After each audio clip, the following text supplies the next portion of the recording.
नमस्कार, मी अमित गद्रे. तुम्ही पाहता न्यूज 18 लोकमत. आणि बुलेटिनच्या सुरुवातीलाच एक महत्त्वाची बातमी समोर येते. महाराष्ट्र विधानसभा निवडणुकीवरती निवडणूक आयोगाने काँग्रेसला 66 पानी सविस्तर उत्तर दिलेलं आहे. जुलै ते नोव्हेंबर या कालावधीमध्ये महाराष्ट्रातील 50 विधानसभा जागांवरती 50,000 मतदान वाढल्याची काँग्रेसची तक्रार चुकीची असून त्याची तक्रार फेटाळलेली आहे. जुलै ते नोव्हेंबर या कालावधीत केवळ 6 विधानसभा जागांवरती 50,000 मतदान वाढलंय असं उत्तर निवडणूक आयोगाने सांगितलेलं आहे. महाराष्ट्रातील 50 विधानसभा जागांवरती 50,000 मतांची भर पडल्याचा दावा आणि त्यातील 47 जागांवरती महायुती विजयी झाल्याचा दावा काँग्रेसने निवडणूक आयोगाकडे केलेला होता. तर अतुल लोंढे सध्या आपल्या सोबत आहेत. अतुलजी, महाराष्ट्र विधानसभा निवडणुकीवरती निवडणूक आयोगाने आता काँग्रेसला 66 पानी उत्तर दिलेलं आहे.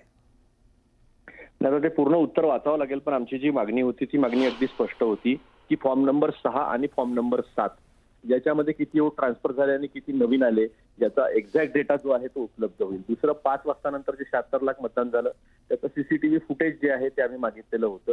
तिसरं, तुम्ही फॉर्म नंबर 20 अपलोड का करत नाही इलेक्शन कमिशनच्या वेबसाईटवर? ते करणं कंपल्सरी आहे, कायद्याने कंपल्सरी आहे. तेव्हाच फॉर्म नंबर 17C जो आमच्याकडे आहे आणि इलेक्शन कमिशन जे अपलोड करतो फॉर्म नंबर 20 त्याच्यावरून एक्झॅक्ट आपल्याला फिगर मिळेल.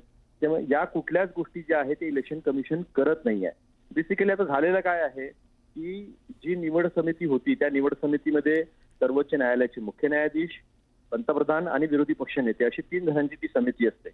कायदा करून सुप्रीम कोर्टाच्या जजला तिथनं काढून आपला एखादा ज्युनियर मंत्री किंवा तत्सम एखादा अधिकारी त्याचा सदस्य बनू शकतो अशा पद्धतीचा बदल करून त्याची स्वायत्ता काढून घेऊन निवड समितीमध्ये आपल्याला हवे असलेले बदल जे आहेत ते करण्याची पहिली क्षमता मिळवली. आता नवीन 91 सेक्शन 91A मध्ये जे आहे ते बदल केले आणि आता ह्याच्यातली कुठलीही माहिती कोणाला मिळणार नाही अशा पद्धतीची तरतूद करून अपारदर्शकता जेवढी इलेक्शन कमिशनच्या याच्यामध्ये आणता येईल तेवढे आणण्याचा प्रयत्न केला. त्यांची चोरी तिथे पकडल्या गेली जिथे मार्केटवाडीमध्ये त्यांनी स्पष्टपणे सांगितलं की आम्हाला मॉक पोल घेऊ द्या. त्याच्याने काही निकाल बदलणार नव्हते, काही फरक पडणार नव्हता आणि तिथे जिंकलेला उमेदवार आहे तो सांगतो आणि तिथली जनता सांगते, पण त्यांच्यावर बंदुकीच्या धाकावर त्यांना कायद्याचा बडगा दाखवून भीती दाखवून जे आहे तिथे ते मतदान होऊ दिलं नाही. चोराच्या मनात चांदणच आहे ना.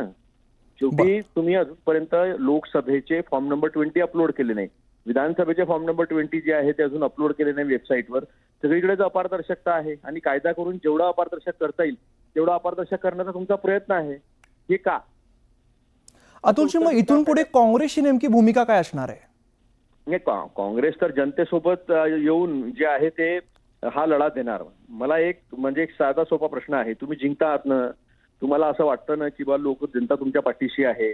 एक तर कुठल्याही पद्धतीचं सेलिब्रेशन असं झालं नाही की एवढं मोठं मॅन्डेट मिळालं, म्हणजे वेव मध्ये पण नाही मिळालं 2014च्या, त्याच्यापेक्षा जास्त मॅन्डेट यांना आता मिळालेला आहे. जनतेमध्ये कुठलं सेलिब्रेशन नाही आहे. मग तुम्हाला जर असं वाटतं तर मग घेऊन जाऊ द्या ना एकदा बॅलेट पेपरवर निवडणुका. धन्यवाद, तुम्ही संवाद साधला त्याबद्दल. तर उदय जाधव आमचे प्रतिनिधी सध्या आपल्या सोबत आहेत, त्यांच्याकडे सुद्धा जाऊया. उदय, निवडणूक आयोगाने काँग्रेसला आता 66 पानी सविस्तर उत्तर दिलेलं आहे, कसं बघायचं याकडे?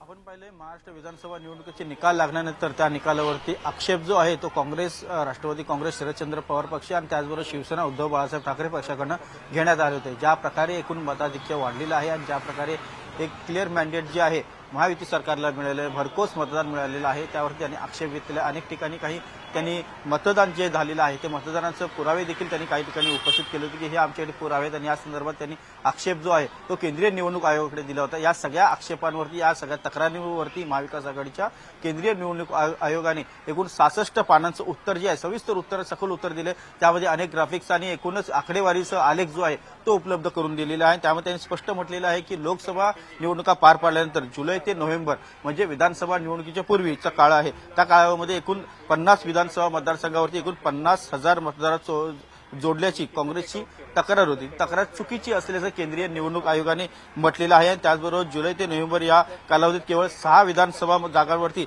50,000 मतदार जे आहेत ते सामील झाले असल्याचं केंद्रीय निवडणूक आयोगाने स्पष्ट केलेलं आहे. त्यामुळे काँग्रेस असेल, राष्ट्रवादी काँग्रेस, शरदचंद्र पवार पक्ष असेल आणि त्याचबरोबर शिवसेना उद्धव बाळासाहेब ठाकरे पक्ष असेल, यांनी जे आक्षेप दिले त्या आक्षेपांमध्ये कुठल्याही प्रकारे तथ्य नसल्याचं केंद्रीय निवडणूक आयोगाने म्हटलेलं आहे. त्या संदर्भातले निश्चित त्यामुळे महत्त्वाची घडामोडी म्हणावी लागेल. धन्यवाद उदय या सगळ्या सविस्तर माहितीसाठी. तर पुढची बातमी बघूया. मुख्यमंत्री लाडकी बहीण योजनेचा निधी वाटपास सुरुवात झालेली असं ट्विट राज्याच्या महिला आणि बालविकास मंत्री आदिती तटकरे यांनी केलेलं आहे.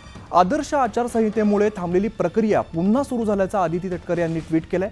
अर्थसंकल्पानंतर लाडक्या बहिणींना 2100 रुपयांचा हप्ता मिळणार असल्याची शक्यता आहे, अशी सुद्धा माहिती दिलेली आहे. तर आदिती तटकरे सध्या आपल्यासोबत आहेत. आदितीजी, आता आचारसंहितेमुळे जे थांबलेली प्रक्रिया होती ती पुन्हा सुरू झालेली आहे, काय सांगाल?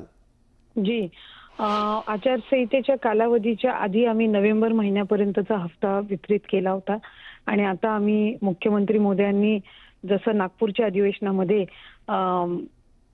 त्यांच्या शेवटच्या भाषणामध्येच त्यांनी उल्लेख केला होता की डिसेंबर महिन्याच्या अखेरीसच्या आत या महिन्याचा जो हप्ता आहे, जो सन्मान निधी आहे, तो लाडक्या बहिणींच्या खात्यामध्ये वितरित होईल आणि त्या पद्धतीने आजपासून सुरुवात झालेली आहे आणि पुढचे 4 दिवस ज्या पात्र लाभार्थी आहेत यांच्या खात्यामध्ये जो या महिन्याचा लाभ आहे तो वितरित होणार आहे. बरं आदितीजी, जो 2100 रुपयांचा हप्ता आहे तो कधीपासून लाडक्या बहिणींना मिळणार आहे? आपल्या मुख्यमंत्री महोदयांनी त्यांच्या पहिल्याच जी पत्रकार परिषद आहे याच्यामध्ये नमूद केलं की ज्या वेळेला अर्थसंकल्प आम्ही सादर करू त्यावेळेला त्या संदर्भातला जो सकारात्मक विचार आहे आणि नियोजन आहे ते करण्यात येईल. आता आपण जे करत आहोत ते डिसेंबर महिन्यामधला जो लाभ आहे, जो आचारसंहितेमुळे आणि पुढच्या निवडणुकीची जी प्रक्रिया आहे किंवा मंत्रिमंडळ इतर सर्व हे स्थापित होईपर्यंत जे प्रलंबित झालं होतं ते आपण आजपासून त्यांना वितरित करण्याची सुरुवात केली आहे. निश्चित धन्यवाद, तुम्ही संवाद साधला त्याबद्दल.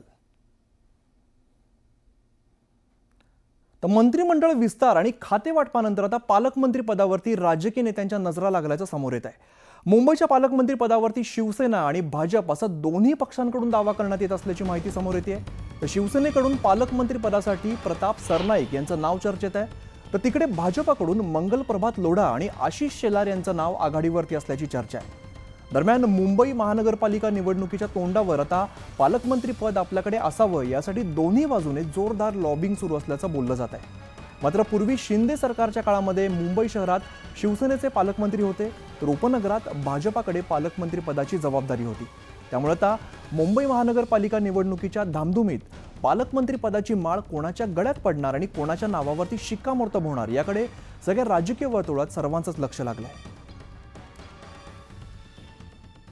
तर इकडे रामटेक बंगला शासनानं चंद्रशेखर बावनकुळेंना दिलाय. मात्र रामटेक बंगल्याबाबत असलेल्या कथित चर्चांमुळे तो बंगला बावनकुळे स्वीकारणार की नाही याबाबत चर्चांना उधाण आलेलं आहे. इथे राहणाऱ्या अनेक मंत्र्यांची राजकीय कारकीर्द पणाला लागलेली असल्याची चर्चा राजकीय वर्तुळामध्ये सुरू आहे. त्यामुळे अनेकांनी हा बंगला स्वीकारण्यास नकार दिलेला होता.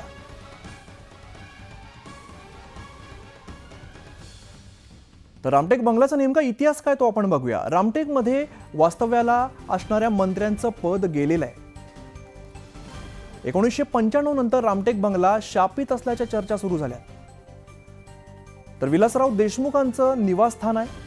त्यावेळी विलासरावांचा पराभव झालेला आहे. तर 1999 साली गोपीनाथ मुंडेंचं उपमुख्यमंत्री म्हणून वास्तव्य होतं आणि त्यांचं सरकार गेलेलं होतं. तर 1999 मध्ये छगन भुजबळांचं या ठिकाणी वास्तव्य होतं. तेलगी प्रकरणात त्यांना राजीनामा द्यावा लागलेला होता. तर 2014 मध्ये एकनाथ खडसेंचं वास्तव्य आणि भ्रष्टाचार प्रकरणामध्ये